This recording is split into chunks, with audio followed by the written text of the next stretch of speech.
If they showed any signs of weakness, well, the Spartans weren't squeamish about taking that child off to a pit outside Sparta, outside the actual living space, and throwing them in a pit where these children, these babies, these infants were bound to die. In ancient Sparta, newborns were inspected by a council of elders. Those judged too weak were abandoned on Mount Taygetus to die. A society so ruthless, it measured a citizen's worth from the cradle.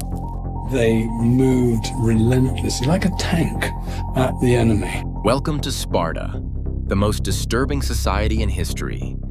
Who's ready to descend into this dark legend? The name Sparta evokes images of bronze-clad warriors shouting, "This is Sparta!" The resolve of these men to fight, knowing they were likely to die, is just incredible. Yet behind the pop culture roar lies a city-state whose very foundations were built on hardship, fear, and absolute control. From the brutal upbringing of its own children to the iron grip it held over a vast enslaved majority, Sparta's reputation for discipline masks customs so extreme they still shock us 2,500 years later. Tonight, we'll take off the helmet and expose the unsettling truths that forged history's most feared hoplites. Nestled deep in the Eurotas Valley, Sparta rose from a cluster of villages around the 8th and 9th centuries BC to dominate mainland Greece. Its isolation, fertile plains, and narrow passes shaped a culture obsessed with defense and discipline. Spartan power peaked after victory in the Peloponnesian War, 404 BC, and collapsed after the disastrous Battle of Leuctra, 371 BC. Yet its legend still terrifies and fascinates. This greatly favored the Greek fighting style, which was designed for frontal, face-to-face, hand-to-hand combat. What they didn't want was a position that could be outflanked, where they could be hit from all sides. One of the most fascinating legends was none other than King Leonidas I, personified Spartan warrior. A younger son of the Aegeid dynasty, he rose to the throne when his half-brother Cleomenes I died without a male heir. In 480 BC, Leonidas marched a 7,000-strong coalition to the narrow pass of Thermopylae and, for 2 days, hurled back countless Persian assaults. Betrayed by a secret mountain path, he dismissed most allies and fought on with his famous 300 Spartans and 700 Thespians. All were killed, but the stand delayed Xerxes inspired Greece and carved Leonidas's iconic reply to Persian demands, "Molon lave, come and take them," into legend.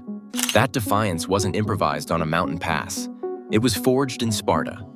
Even though Spartans were famous as the ultimate warriors, they faced 3 relentless challenges. Number 1, survival from birth. Infant inspection meant only the strongest were allowed to live, a grim form of state-sanctioned eugenics. Number 2, the Agoge. At age 7, boys were torn from their families and plunged into a state-run boot camp of hunger, beatings, and barefoot endurance so severe it forged either warriors or corpses. And the last problem might be the biggest one. Their entire society balanced on terror. Outnumbered by the enslaved helots, Spartans lived in constant fear of revolt, forcing them into moral dilemmas that blurred the line between security and cruelty. These pressures created citizens who prized obedience over individuality, valor over compassion, setting the stage for practices that still chill the modern mind.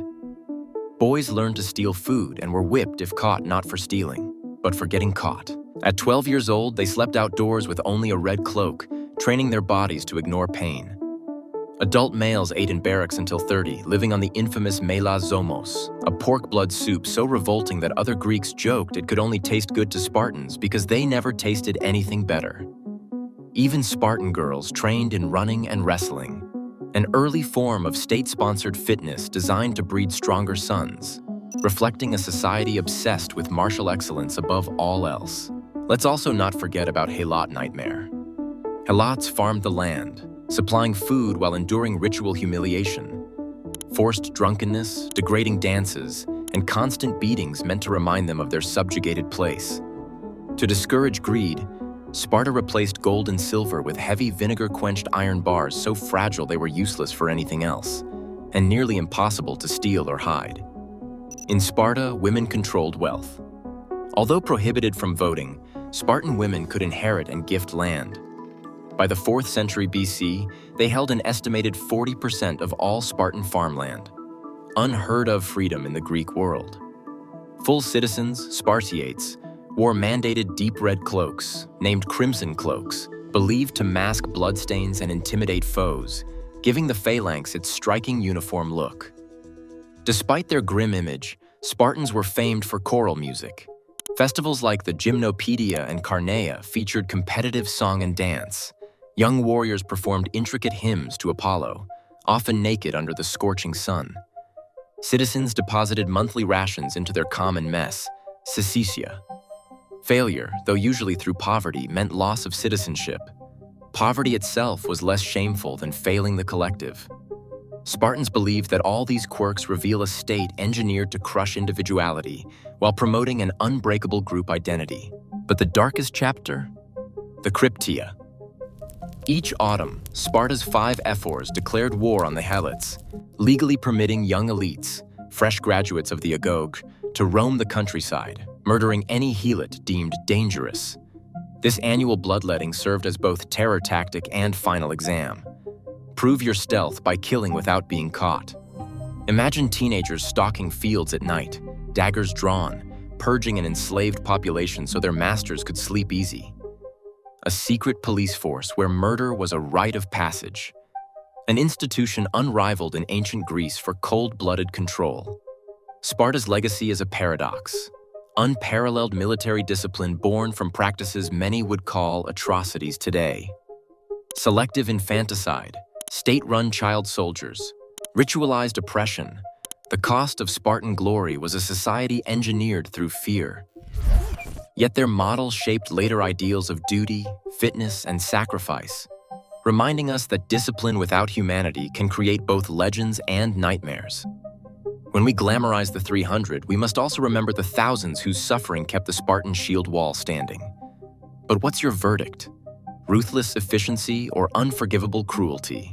Drop your thoughts below. Smash that subscribe for more deep dives into ancient civilizations to continue the journey through history's most epic and extraordinary forces.